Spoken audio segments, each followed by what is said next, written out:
Hello and welcome back to the CupcakeJemma channel with me, Jemma, and we're still rebooting loads of old recipes here in celebration of CupcakeJemma, that's me, but CupcakeJemma, the channel's 10th birthday, which was last year, but we're celebrating it now. All this month we've been looking back on old recipes and just giving them a bit of a zhuzh, you know. I think all recipes deserve a zhuzh from time to time, even if you think they're already perfect. And in this case, I'm going to be rebooting the S'mores Brownie. Now this has now become one of Crumb's and Doyley's staple brownies that we do in the shop. It's one of everyone's favourites, but it started in my old kitchen just as a brownie with some fluffy meringue icing on top. So I'm kind of taking it back but also forward a little bit. So now this is going to be our classic Crumbs and Doyley's gooey, chewy chocolate brownie, but studded with chocolate chips and my new favourite pie crumb, the graham cracker pie crumb, which is based on graham crackers, and then I'm going to load the top with fluffy,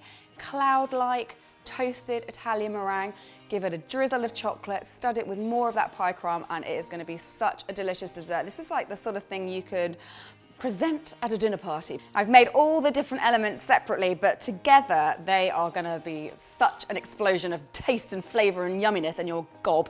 So let's get cracking. I'm going to start by making the pie crumb, and if you know me, you'll know that pie crumb is one of my favourite things ever, and we've got loads of recipes for pie crumbs, various different flavours in the book, so if you haven't got that, head over to CupcakeJemma.com, get yourself a copy.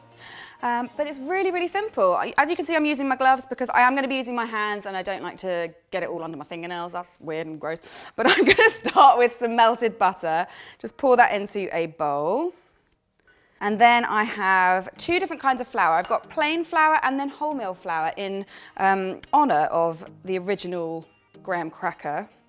Which is sort of wholemeal-y but not. And in England, we don't really have those. We have digestive biscuits, which is about the closest thing you can get.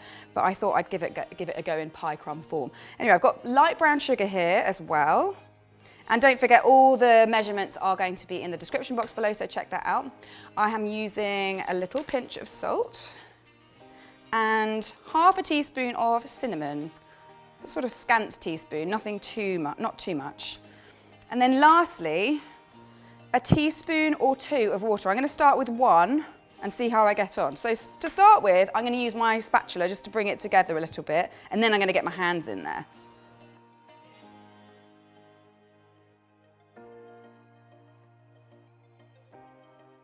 And with this hand movement that I'm doing, this sort of scooping and then rubbing, what I'm doing is breaking up any of the really big clumps that have happened, but also sort of smushing together some of the smaller ones. So what I'll end up with is a variety of sizes, but all nice and sort of smooth and, what are they called? Smooth and rubbly.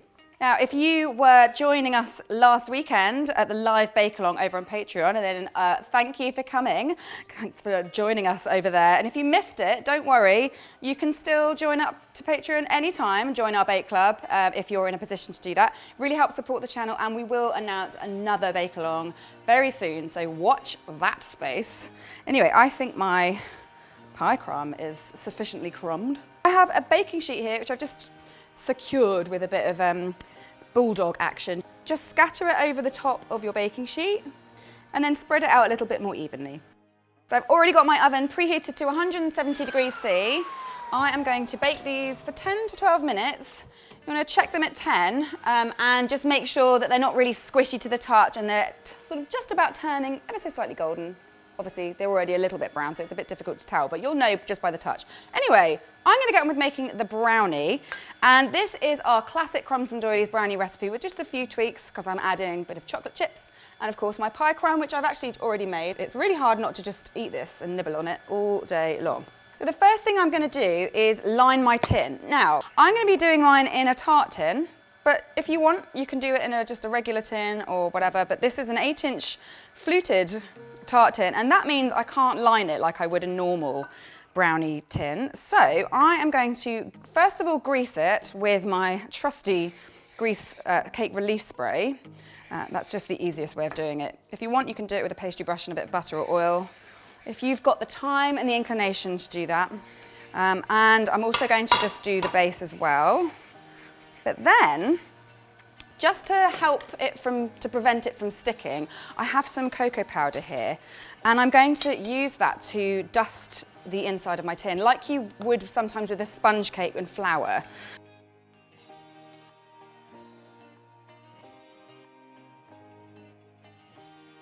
And so once I've got the sides nicely coated with cocoa, it's just the bottom that remains, and I am going to just line that with paper just because it's super easy and not so messy. So there we go, already cut to size earlier. So just pop that in, and that is your tin ready. Whew, little cloud of cocoa there. That's your tin ready. As per usual, I always start with my eggs and my sugar. So I've got my caster sugar here, and this recipe has 2 eggs, and again, just head down to the description box below to get the rest of the ingredients. And then just on a medium speed, whisk that for 2 or 3 minutes, just until it doubles in size and goes really nice and fluffy. Just take a couple of minutes. Meanwhile, I'm going to sift my dry ingredients together just to get them ready. So I've got plain flour here. I'm going to add some good quality dark Dutch processed cocoa powder. And I also have 1/4 teaspoon of salt and some baking powder just to give it a little lift. And then just sift that all through. That will help it all mix together as well. Right, that's ready. Now, earlier on, before I started, I melted my chocolate and my butter together, just in the microwave. Now that it's ready, I'm gonna just put this onto the lowest speed and pour it in, and make sure you scrape every last bit of chocolate in there. And now that that's all mixed in, I'm gonna add my dry ingredients. Again, this will just wanna be folded on this lowest speed or by hand. And then when it's almost all mixed through, then I'm going to add my chocolate. So I've got some dark chocolate chips here. They're 50%, just to give it a little bit more sweetness than a dark. But if you wanted to go really, really intense, you could use 70% as well. And then I also have my pie crumb. So I think this is about ready. I'm gonna whack them in. Everything's in, it's almost all mixed through, but I always like to finish my brownie batter by hand, just so that I'm sure that I'm not overworking it. And with a rubber spatula, just make sure you're all scraped and everything is really well combined. You should have a lovely, thick, dark, chocolatey batter. Empty all of that into your prepared tin. And then when it's all in, give it a little level with a palette knife.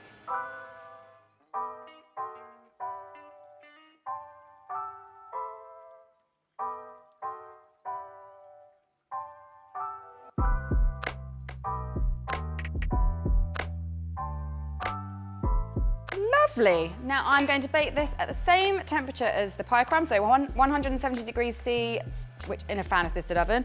I'm going to start with 25 minutes. I want to bake it between 25 and 28 minutes, but I'm going to stick a skewer in it at 25. You always want the skewer to come out a little bit sticky because you don't want to overcook your brownie.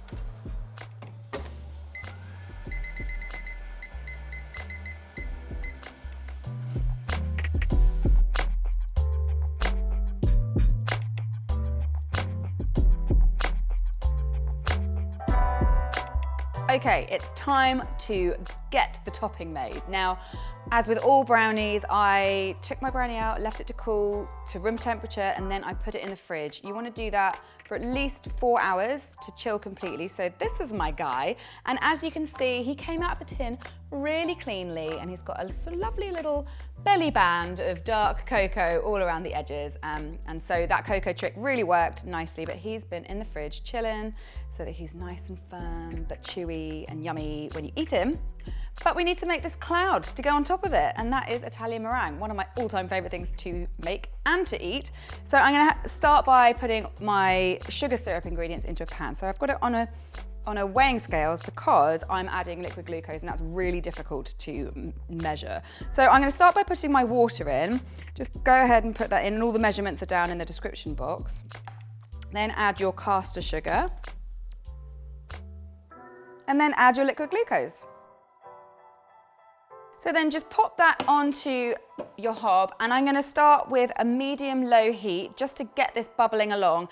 Turn it on and let it bubble away, and then put your sugar thermometer in because you do need to keep an eye on the temperature. When this mixture hits 112 to 115 degrees C, that is when you get busy with your eggs. So when it reaches that temperature, you can go ahead and put your egg whites in, along with a little bit of cream of tartar. That's just going to help to stabilize the egg mixture. Get it whisking, start on a slow speed just to build up the strength in the proteins, and then get it onto a medium to high speed. And then by the time it reaches a soft peak consistency, your sugar syrup should have reached that all-important 118 degrees C, at which point you need to get it off the heat. With the whisk still going around really fast, being very careful not to hit the whisk with your hot sugar syrup, pour that down the inside of the bowl. And once it's all in, you can just let that whisk on a high speed. It'll take anywhere between 10 and 20 minutes. Make sure it's cool to the touch when you finish and you've got lovely, soft but curling over peaks when you pull your whisk out.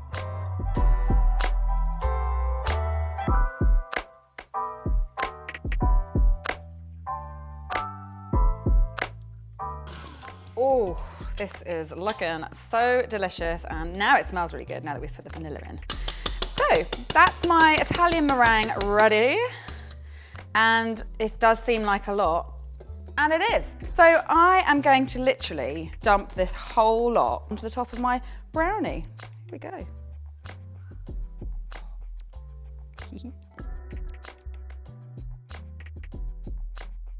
So with all my Italian meringue on in a big, massive mound, I'm gonna use my palette knife, my regular, straight, big palette knife, to gently guide my Italian meringue all over the surface of my brownie and create a really nice dome.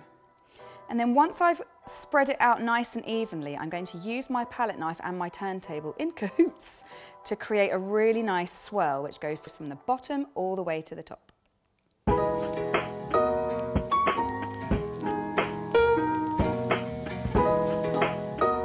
Right, so that's my swirly whirl done and dusted. I think it's looking fabulous, but it needs to be s'mored, guys, because a s'mores brownie is not a s'more without your trusty blowtorch, everybody. Now, if you don't have a blowtorch, you could try and do this under the grill. Do take care, because obviously it's now domed, so the top will go first, and then the bottom might take a while to catch up. So, but you could give it a go. I would say don't put it too close to the top of the grill. But the real tea is to get yourself a blowtorch, you know? Because that's what all the cool kids are doing. Are you ready? I am. Here we go.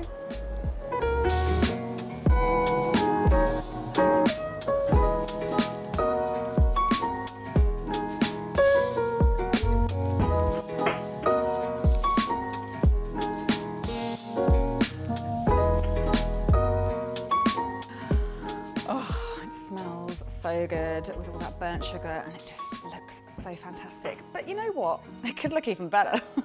So I'm gonna make it happen. I have some melted chocolate here, and in the style of the original s'mores brownie, I'm just going to just drizzle it all over the place and then sprinkle it with some more pie crumb. Here we go.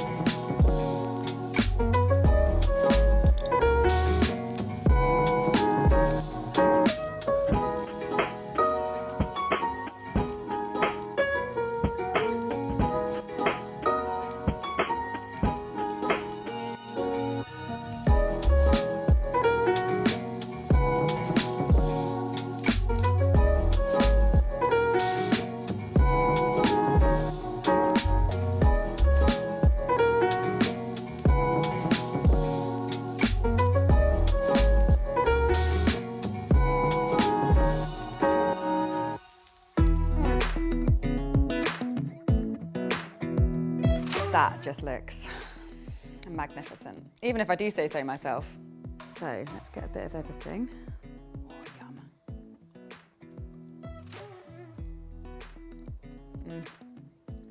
Oh, yum, yum. It's just like a s'mores, but way better, less treacherous to eat because it's not literally just come out of a fire, and just really elegant. I would definitely have this at a dinner party, and you should too. And these little nuggets of pie crumb with a hint of cinnamon. It's a delight. Absolutely gorgeous. I hope you guys give this a go. Please do let me know if you bake this by using hashtag CupcakeJemma on Instagram, or if you're a member of the Bake Club, you can now post your pictures on a special chat thread that we've got there. We all check them out and give them the thumbs up. more often than not. And yeah, we love hearing from you there. So make sure you head over to patreon.com/CupcakeJemma to join the bake club if you haven't already. In other news, Sally is back next week with a little romantic vintage cake for you guys, for you lovebirds out there. And if you haven't subscribed to the channel yet, why the heck not? Make sure you do that. Click on the notification bell to make sure you get notified every time we upload. Listen, I need a moment with this amazing new version of an old favourite because it is just so delicious. It's messy though. Sorry everyone.